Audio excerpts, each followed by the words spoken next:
سورۃ آل عمران آیت نمبر 78, 79 اور 80۔ وَإِنَّ مِنْهُمْ لَفَرِيقًا، اور بے شک ان میں سے البتہ ایک گروہ ہے، یلوون السنتہم بالکتاب، جو موڑتے ہیں اپنی زبانوں کو کتاب کے ساتھ، لَتَحْسَبُوهُ مِنَ الْكِتَابِ، تاکہ تم سمجھو اس کو کتاب ہی کا حصہ، وَمَا هُوَ مِنَ الْكِتَابِ، اور نہیں ہے وہ کتاب میں سے،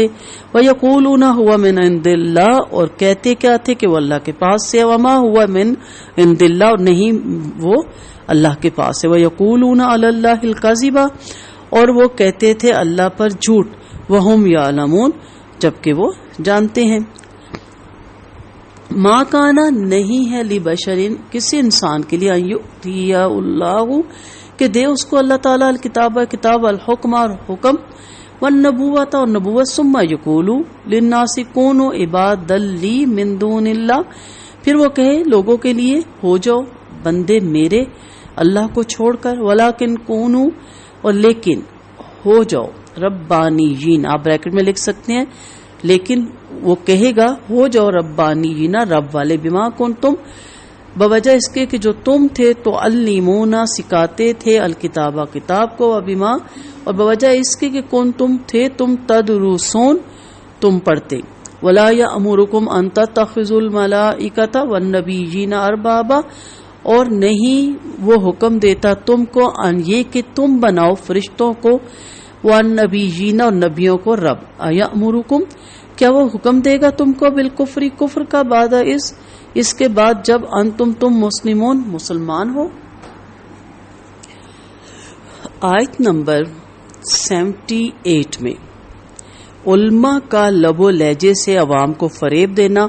اور خطیبوں کی چال بازیوں کا ذکر ہے۔ اس آیت میں یہود کی ایک اور چال بازی مذکور ہے۔ خطیبوں اور واعظوں کی عموماً یہ عادت ہوتی ہے کہ وہ کتاب اللہ کی آیات کو تو خوش آوازی اور لے کے ساتھ پڑھتے ہیں، اور اس کے ساتھ معنی اور تشریح عام گفتگو کے لہجے میں کرتے ہیں۔ اب اگر وہ معنی اور تشریح کے الفاظ کی ادائیگی بھی اسی لب و لہجے میں کرے جس میں وہ کتاب اللہ کی کرتے ہیں، تو سننے والا یہ سمجھتا ہے کہ ان لفظوں کے معنی بھی کتاب اللہ ہی کا حصہ ہے۔ لوگوں کو فریب دینے اور اپنے خیالات کو اللہ کی طرف منسوب کر دینے کی ایک بدترین صورت ہے، اور اس طرح وہ ہر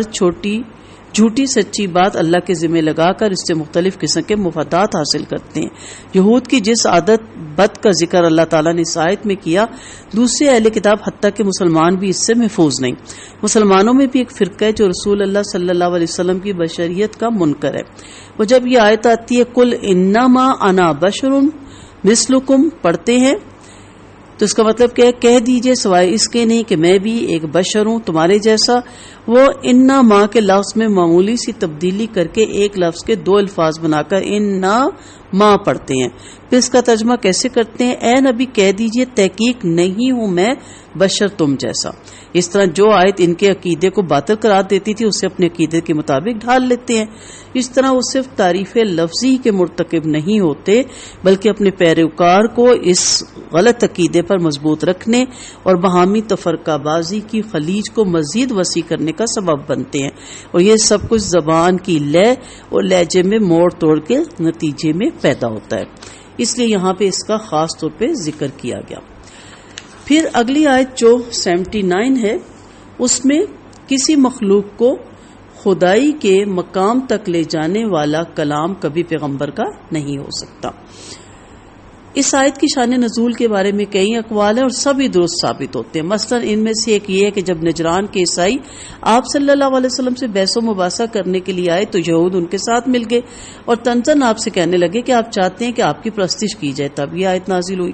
دوسرا قول یہ ہے کہ کسی صحابی نے آپ سے عرض کیا کہ رومی اور ایرانی اپنے اپنے بادشاہوں کو سجدہ کرتے ہیں، کیا ہم آپ صلی اللہ علیہ وسلم کو سلام کے بجائے سجدہ نہ کریں؟ تو آپ صلی اللہ علیہ وسلم نے اس بات سے سختی سے منع کیا اور فرمایا کہ اللہ کے سوا اگر کسی کو سجدہ کرنا جائز ہوتا تو میں بیوی کو حکم دیتا کہ وہ اپنے شوہر کو سجدہ کرے، کیونکہ شوہر کا بیوی پر بہت حق ہے۔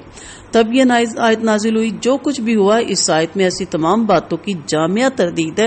جو مختلف قوموں نے پیغمبروں کی طرف منسوب کر کے اپنی مذہبی کتابوں میں شامل کر دی، جن کی روح سے کوئی پیغمبر یا فرشتہ معبود قرار پاتا ہے۔ ان آیات میں ایک قاعدہ کلیہ بیان کر دیا گیا کہ کوئی ایسی تعلیم جو اللہ کے سوا کسی اور کی بندگی سکھاتی اور بندے کو خدا کے مقام تک لے جاتی ہے، وہ ہرگز کسی پیغمبر کی تعلیم نہیں ہو سکتی۔ اور جہاں کسی مذہبی کتاب میں کوئی ایسی بات پائی جائے تو سمجھ لینا چاہیے یہ گمراہ کن عقیدہ لوگوں کی تبدیلی کا نتیجہ ہے۔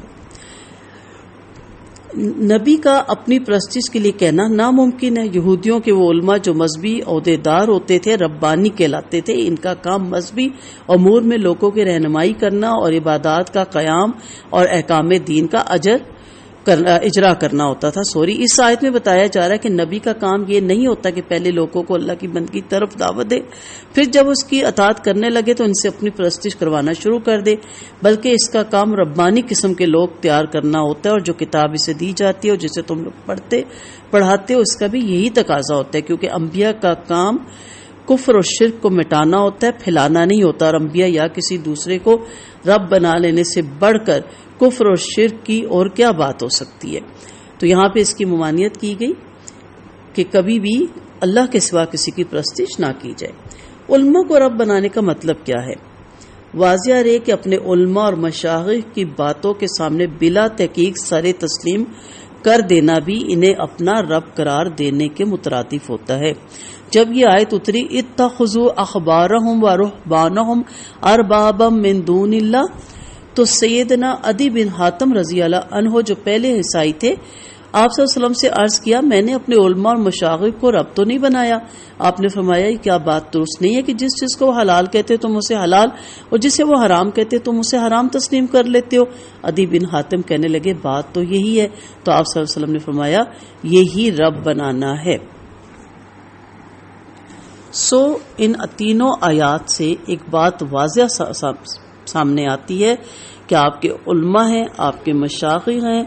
آپ کے استاد ہیں، ان کی بات کو جب آپ سنیں پڑھیں تو پہلی بات ہے تحقیق کریں، اور دوسری بات ہے کہ شخصیت پرستی پہ نہ اتریں کہ آپ اپنی ٹیچر استاد اپنے مشائخ کے علاوہ کسی اور کو اہمیت ہی نہ دیں، کسی اور کی بات سننا ہی قبول نہ کریں، اور آپ کہیں کہ جو ہمارے استاد نے کہہ دیا، جو ہمارے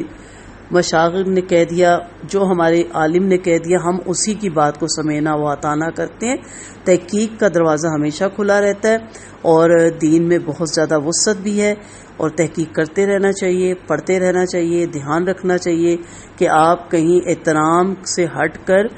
اطاعت سے بھی ہٹ کر آپ کی شخصیت پرستی میں تو نہیں جا چکے، کہیں آپ انہی کو تو نہیں اپنا سب کچھ ماننے لگ گئے، اور کہیں آپ ان کی احترام میں اتنا تو نہیں آگے بڑھ گئے کہ آپ یہ سمجھنے کی صلاحیت ہی کھو بیٹھے ہیں کہ آپ یہ تحقیق بھی نہیں کرنا چاہتے کہ ہمارے عالم نے یا ہمارے مشائخ نے یا ہمارے استاد نے جو بات کی ہے وہ قرآن و سنت سے کی نعوذ باللہ ٹکراتی تو نہیں۔ تو تحقیق کیا کریں، اور یہ بڑی گہری آیات ہیں، ان پہ توجہ دیا کریں اور دیکھا کریں کہ ہم نے اللہ کو چھوڑ کے نعوذ باللہ کس کس کو رب بنا رکھا ہے۔ وآخر دعوانا ان الحمد للہ رب العالمین۔